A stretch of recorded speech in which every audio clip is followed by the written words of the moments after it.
All right. So, still feeling pretty good. Still feeling pretty good after that pretty exhausting and awesome NFC Divisional Round win against the defending Super Bowl champion Tampa Bay Bucks last night. I very much enjoyed the result of that game. I was pretty excited and essentially was still feeling pretty good today. In my last video, I said that was going to be a review. Wasn't really a review. It was more me just screaming about how awesome Matthew Stafford was and how incredible the ending of that game was. And just how lucky we got at the end of that game, because I would have sworn we were going to overtime. I really thought the game was going to overtime. I thought there was only like 30 seconds left in the game. So I thought they were just going to try to get down there, but I didn't think they were going to get anywhere close. And, well, you all know what happened. And I was so excited.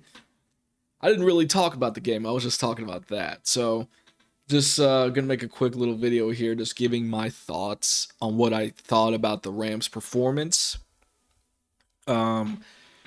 yesterday against the Tampa Bay Bucks. There were good things and a few things I'm concerned about. So yeah, just quickly, just my thoughts basically. And to be honest, I was overall pretty pleased. I was pleased. I thought the Rams played well and played so dominant in the first half. The game started out, could not have started out any better for the Rams. You know, I've noticed the Rams really seem to have turned it up a notch since the wild card round, since the beginning of their of the playoff tournament, which is something you need to do if you want to win championships. And that was on display as they completely dominated the Arizona Cardinals in the first round, a team a lot of people thought were around the league were very high on, and thought a lot of people thought they were going to win the division. I think the Cardinals won like 10 games in a row or something like that. They were really hot, and Kyler was really playing well. They even voted Kyler to the Pro Bowl, I think, and over Matthew Stafford, if that's correct. And kind of disagree with that, but hey, they were a good team, but we came in and dominated them. Rams looked very crisp. Rams looked very physical and very locked in, very focused as a whole across the whole shebang, from the offense, defense, special teams, coaching staff. Everyone just looks zeroed and focused in, and which is good. That's what we need we need that to continue, especially this week with us playing the 49ers. But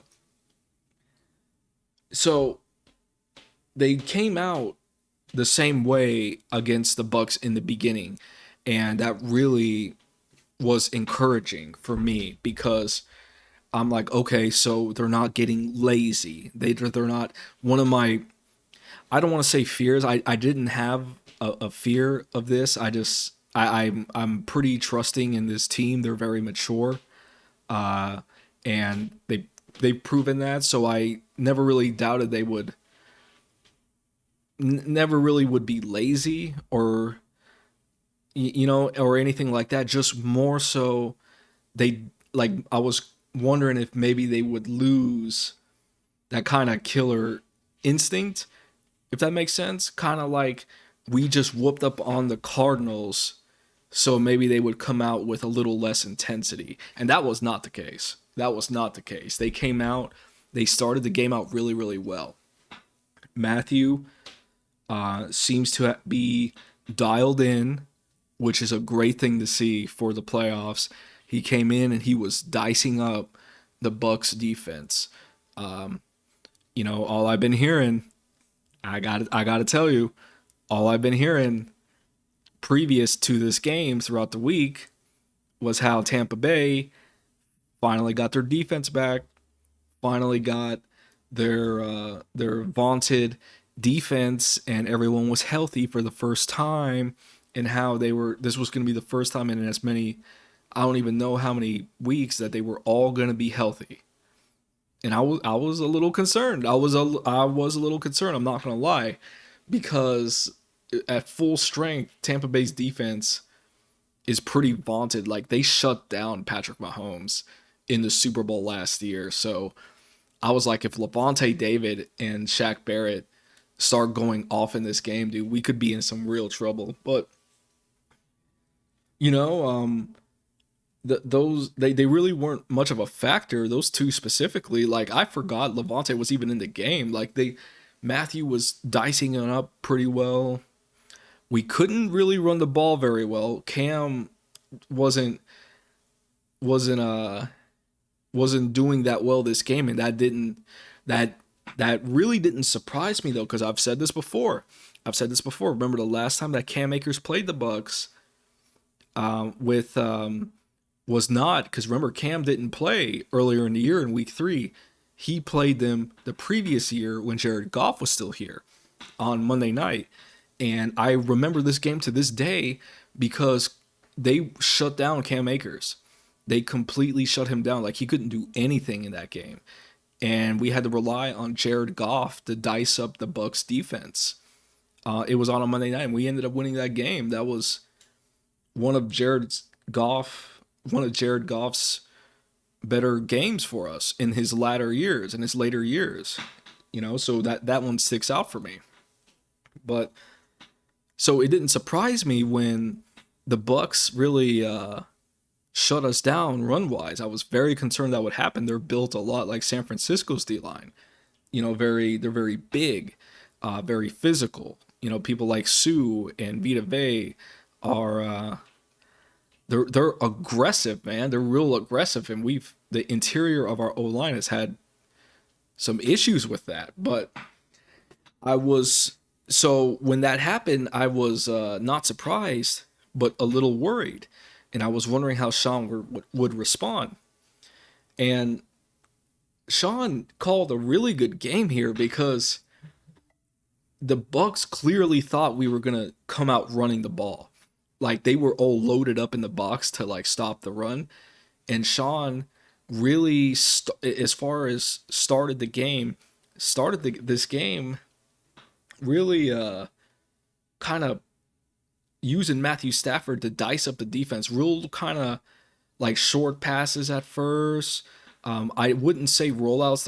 There was a few rollouts here or there, but it was more so him dropping back, and there was a few like screens in there. I was so happy to see that, because I don't recall personally like us using screens that much this year, and and we we kind of were doing it in this game, and we're moving the ball, and I'm like, okay, this is good. Like, we're doing exactly what Brady likes to do. He likes to really get rid of the ball quick, because he's an older man, and I went pretty hard at Brady in my last video, dude. I was screaming in my last video. I'm trying to keep it calm here, because I was, I don't want to go off the rails. That really wasn't, and I shouldn't have called it a review. It was more like an instant reaction. But anyway, the where was I?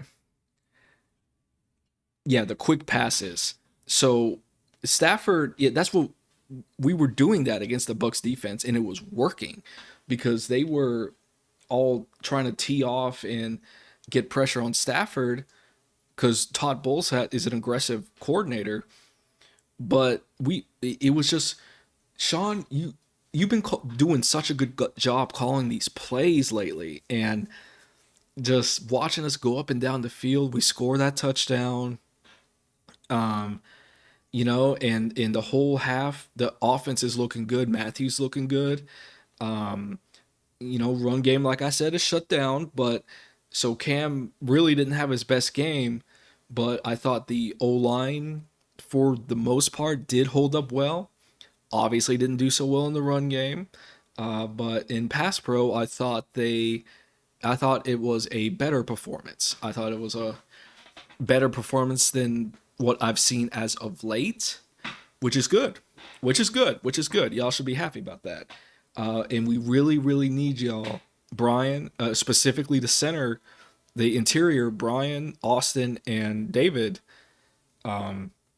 We really need you to be dialed in Sunday, because you have got a big challenge for the 49ers, and they really were kind of giving you fits last time, just a few weeks ago. So really need you to be dialed in.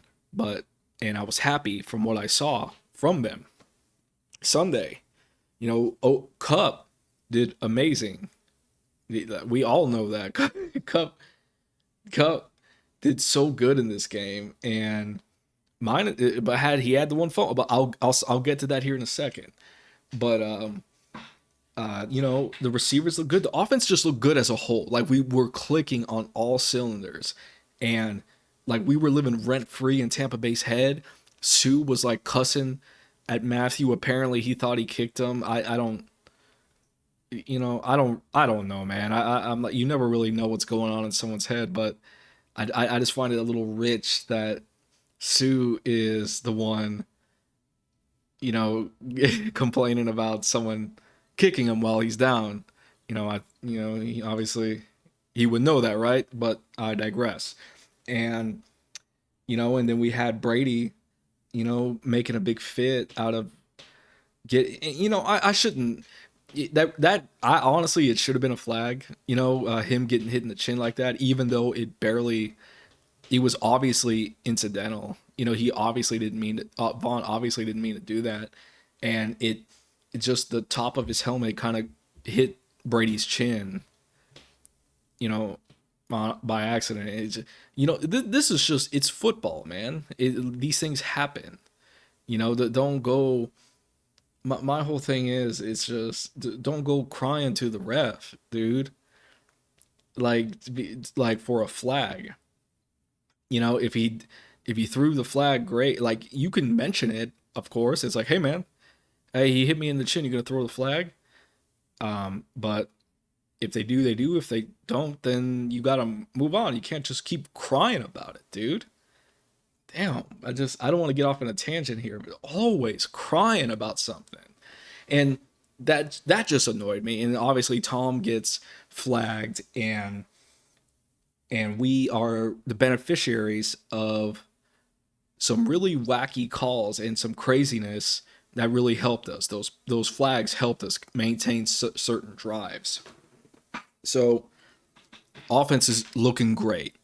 Defense looking great. I thought, the D line is looking dominant. Vaughn is looking good. Vaughn is coming to form right now in the playoffs. Aaron's being Aaron, doing Aaron Donald things. Ashawn Robinson, I think, has been stepping up in a big, big way, as well as Greg Gaines. Haven't really heard his name a whole lot, but he's been solid. And so they were all having a pretty good half. The linebackers, I thought Troy Reader and Travian Howard, I thought they played solid. I really did. I thought they played solid. I still, the guy. I'm kind of worried because Fournette. If you remember the first play from scrimmage that the Bucks had, Fournette went 12 yards, ran 12 yards, and then the next play after that, he ran for another first down. No BS is the first two plays yeah, I know it's the first plays in the game, but what I'm getting at is the Bucks just didn't run a whole lot, because we got up, so we really pounced on them and scored so much so quickly that they got away from Fournette. But you see, the concern comes with the few times that he did run, he was able to get some yards, man. He really was. So it concerns me because San Francisco has proven that despite us having a big lead 2 weeks ago, they kept running the ball and they were able to get yardage on us and beat us down and catch up and win that game. And and I'm looking at this game, and Fournette also had that 4th and 1 where he ran for a touchdown. He just didn't run a lot, but anytime he ran, he picked up some yards, man. So I'm really not trying to throw shade here, but we really need to tighten that up. Okay, Sean, we really need to tighten up that run defense. We cannot let San Francisco run all over us on Sunday. We have to stop the run. And so don't let, and I know Sean's a smart man and the coaching staff is smart, and these players know. Okay, because I've heard on a few sports shows where they go, the Rams shut down the run. I mean, yes. I'm not trying to be negative. I'm just trying to keep it real. Like they didn't, Fournette didn't have a big day, but that's just because Brady spent a lot of the time throwing the ball. Yeah, San Francisco won't do that. San Francisco lives by the run, so we really got to get our minds right for this. And I know Sean knows this, and I'm sure Sean's in the lab. Like, like honestly, dude, if you need to add extra D lineman, add extra D lineman. You know how you're doing the jumbo sets on offense, and you've been adding Joseph Noteboom as like the extra lineman or any other lineman, and it's been working really well. It's been giving our offensive line a bit of a push. Like, do the same thing with the defensive line. Like, put an extra defender on the line to help with this run game, dude. I mean, because we have good D linemen. Our linebackers are serviceable. They're serviceable, but man, I mean, I'm keeping it, just telling the truth here. The strength of we have way better D linemen than linebackers. So if you can put more D linemen on the field, I would kind of go with that strategy from what I feel, because stopping the run must be a priority. If Sebastian Joseph Day comes back, I would love to see him and Greg Gaines on the field at the same time. I feel like that would be awesome. With next to Ashawn Robinson and Aaron Donald and Von Miller and Leonard Floyd all on the line, all at the same time. I'm just salivating with happiness at that thought. Just food for thought. And the back end, I thought Nick Scott, Terrell Burgess had a really good, solid game. And again, Terrell Burgess and Nick Scott doing well. I think they need to be kept on the field. They're doing really well, even if Taylor Rapp comes back and he's healthy. And, I like Taylor Rapp. He seems like a really good person and a good football player. But what is that expression that coaches use? The hot hand. And Terrell Burgess and Nick Scott I believe they're the hot hand here for right now. So I would keep going with them. Keep Rapp in as like a reserve role, but so the defense as a whole did really well. The Tampa Bay only had 3 points in the first half, but the second half, and we need to talk about the second half. It was honestly this was one of the most exhausting games I've ever watched because of the wackiness and just the kind of strange mental errors that the Rams were making in this game in the second half. And it was so strange because they're normally a very, very well disciplined team. And it was just it was strange kind of seeing them collapse, for lack of a better word, and imploding before our very eyes in that second half of that game. Honestly, like I'm hearing like sports, and they love them some Tom Brady, man, and that's cool. That's cool and all, but it's they're saying how Tom Brady roared back, brought his team back, and tied the game at the end of the brought them back from 27-3. They tied up 27-27, and yes, that did happen, and yes, Tom Brady does deserve credit for that. Yeah, he does. I'm not saying don't give him credit or anything, but at the same time, I'm like, man, you making it sound like we gave Tampa every opportunity to win this game. We got them back in this game. Okay, Tampa Bay didn't roar back. Tampa Bay didn't roar back in this game. We gave them countless opportunities. We kept them in the game with our really questionable mental errors and turnovers. I don't. I'm watching this, and I'm watching things like Cam Akers fumbling the ball on the goal line. He hits his head. This is at the end of the first half. He fumbles the ball right on the goal line. He hits his head, fumbles it. Bucks get it back, take a knee, go into halftime. We could have just scored a touchdown there. We would have made it 27-3 at the half. But that's points off the board, man. And you had Cooper Kupp, who I love, but Cooper Kupp fumbled in this game too, man. And it just didn't seem like it was like the hits weren't really that hard. It just got out of his grip.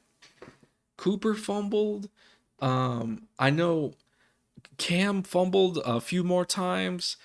Brian snapped the ball over Matthew's head, all resulting in Tampa Bay getting the ball in decent field, and they got back in this game. And I'm just sitting here going, well, what is happening right now? And the only thing I can what I've gathered and from what I've thought, this isn't something to worry about. I really don't think this is something to worry about. What I think this was the Rams facing Tom Brady, who is a big name in the league, who has won a lot and has a reputation for never being out of the game. Like people, for as much as in, I don't like Tom Brady. Just putting it out there. Okay, I'm not a fan of his. It's really nothing personal. I have my own reasons why. He's won a lot. That's cool, but it's just there's a lot of things about him, and the former regimes don't know if it was all legitimate. You know what I mean? So that's just what I believe. Sorry. I don't know, man. I just don't see him the same way as everyone else does, or a lot of people do in the media. But I digress. And but he does have that kind of prestige by people in the media. And I think what has happened here is the Rams were feeling like they were feeling the pressure where we were ahead, and they were like, oh man, please let's not screw up here. Oh man, please let's not have Tom Brady come back into the game. And I think maybe that messed with their heads and caused all those mental errors. It's the only thing I can think of, because that was so uncharacteristic of this team who has been so well disciplined and so well coached this entire year. We really haven't had a problem with penalties. We've had problems on this team. Penalties haven't really been a big thing, or mental errors. Pardon me, more so mental errors. But holy cow, man! It's just my advice, Sean, if I feel like you can have a sense if something like that is happening, because this is the same. This happened a few weeks ago against San Fran. Okay, the same thing happened. We had a big lead. We made some mistakes. San Fran came back in the game and beat us. Beat us in, or was it in overtime? I forget. I think it was overtime. But I think there was kind of a nervousness there too, and I understand because there's a lot of pressure on this team. Like I feel for y'all, man. I mean, there's so many these. Everyone's like, it's Super Bowl or bust, Super Bowl or bust, Super Bowl or bust, Super Bowl or bust. You know, you made all the trades, you got all the pieces, Sean. So you have to win the Super Bowl this year. You have to do it this year, or it is a failure of a season. That's been the narrative this whole year, and I have not liked that narrative at all. At all. I don't believe it helps. It doesn't help the team. Like I don't. That this is just my opinion. Constantly berating them about winning the Super Bowl, I don't think will help them. I understand people, fa- myself included. I have done this. I'm not saying I haven't. I have done this, but fans and members of the media, I think, have it in their heads that if we apply some pressure onto Sean and the staff and to the organization as a whole, we're gonna make them understand. Look, man, you need to win this championship. That they will then work harder, and we know they won't be going, and we know that they won't be. How do you say? Won't be just clocking in, clocking out, kind of, kind of doing it half-ass like some of these teams in the NFL. Jaguars. No disrespect, I live here, but sometimes they don't seem dialed in. Is all I'm saying, and with us just putting the pressure on them, we feel that they would work harder, and they have, and that's a good thing. But too much of that will cause will we don't want these guys to break. And I'm not trying to sound like I'm making you seem like you can't handle it, Sean, or the players. I'm not saying that at all, okay? I'm not saying that. I'm just saying that these feelings of feeling the pressure, the nervousness is like, oh, we can't lose this lead. We're playing well, and oh my god, I think we're gonna mess up somehow, somewhere. We're gonna mess up, and they're gonna catch back up.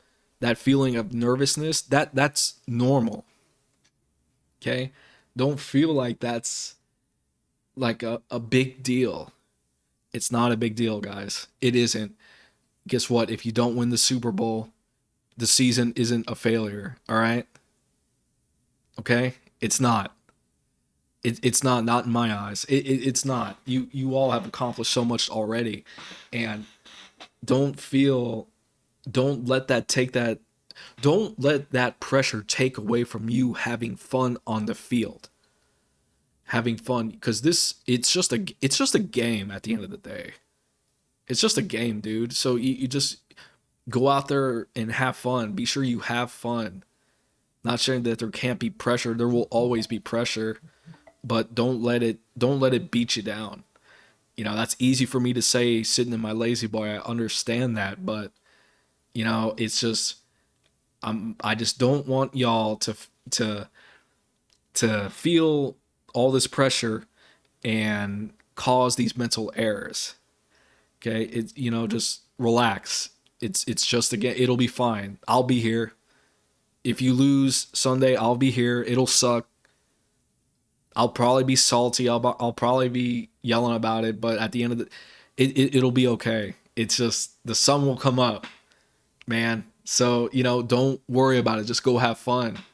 Stop. And I feel like that will help with some of these mental errors that we've been seeing from the team yesterday in the second half and 2 weeks ago against San Francisco in the second half, because those are both high stress situations.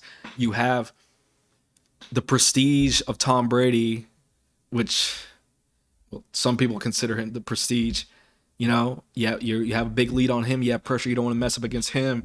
And then you have the pressure of having a big lead on a team that has beaten you 6 times in a row, and you don't want to mess that up. And I feel like that pressure is why we gave up such a big lead in both those games. So, don't sweat the small stuff is what I'm effectively getting at. Just have fun, man. Have fun. Sean, if you start to see that start happening next Sunday, just call everyone on the sidelines, get them in a huddle on the sidelines, and have a little woo-saw moment. Okay? If the mental errors are starting to pile up in the second half of that game or in the first half or at any point in that game, Sean, take a breath. Take a breath. It's just a game at the end of the day. Call everyone up, have them circle around you, have a woo-saw moment. Hell, if you don't actually say woo-saw, I'm just, have a woo-saw moment. Breathe. It's fine. You're a very good team. I think you're the best team left in the tournament. You just got to go out there and do it. Okay? Don't be worried about it. Just calm everyone down, Sean. You got to settle everyone down when things like this start happening so that it won't unravel further. It's just my 2 cents. Just my 2 cents. And, well, we saw a bunch of that, which then Tom Brady ties it up 27-27 apiece. But just the explosive, the such clutch play from Matthew Stafford and Cooper Kupp with 30 seconds left in the game, bro, when I thought we were going to overtime. Matthew launches it to Kupp. Matthew gets sacked, first of all, and almost fumbles it, but he recovers. Okay, gets up, clock's still going, launches it 20 yards. Kupp catches it, gets out of bounds because he's the MVP of this league, because the self-awareness of the real-time game time situation is one of the best I've ever seen at the wide receiver position, or at any position really, lately. And he gets out of bounds, stopping the clock, and then Todd Bowles sends a blitz. I think it was a corner blitz. I can't quite remember. And Matthew sees it and just bombs it. I think it was like 40 yards or something. And it just lands beautifully into Cooper Kupp's hands. Cooper secures the ball, gets down. Matthew has enough situational awareness to realize that the clock is ticking, time's almost out, we need to spike the ball. He yells at everyone, get on the ball, get on the ball, get on the ball. Everyone gets lined up. They look like a well-oiled machine. I don't know how the hell they got down the field so fast, and they all were lined up tight and crisp. This is a good team, dude. So, and then Stafford spikes the ball with like 4 seconds for Matt Gay to come out and perform the walk-off field goal, winning us the game, sending us to the NFC Championship game. Incredible. We should have blown this team out by like 30, like no lie. But because of the mental errors and the mistakes, I believe due from this just nervousness of this playoff atmosphere, caused that Tampa Bay to get back in the game, and that is something we just cannot afford to happen Sunday. We need to put San Francisco away early so that they won't rely on the run game, so that we have to make them one-dimensional, okay? They can hurt us with the run game, Sean. They can really hurt us. We have to score points early, and we have to get up as fast as possible, but we can't make mistakes. We have to be smart. We have to be methodical, maintain time of possession, keep them off the field. And then when we get the big lead, just like you did in week 18, make sure everyone's settled. Make sure you come out the second half 0-0, no matter if they're winning or we're winning. And just go play football. Just go play football. And you'll be just fine. So, that's going to be it for now, guys. I went on for a little bit. I just wanted to do this video because really my last video, I was just screaming how happy I was. I really wasn't doing any kind of analysis or any type of dissecting the game, or at least giving my opinion on such. So that's just my opinion. You know, we'll see what happens, but we'll see. We'll see. Very proud of this team. So it's going to be it. I'll catch you guys on the next one. And as always, go Rams.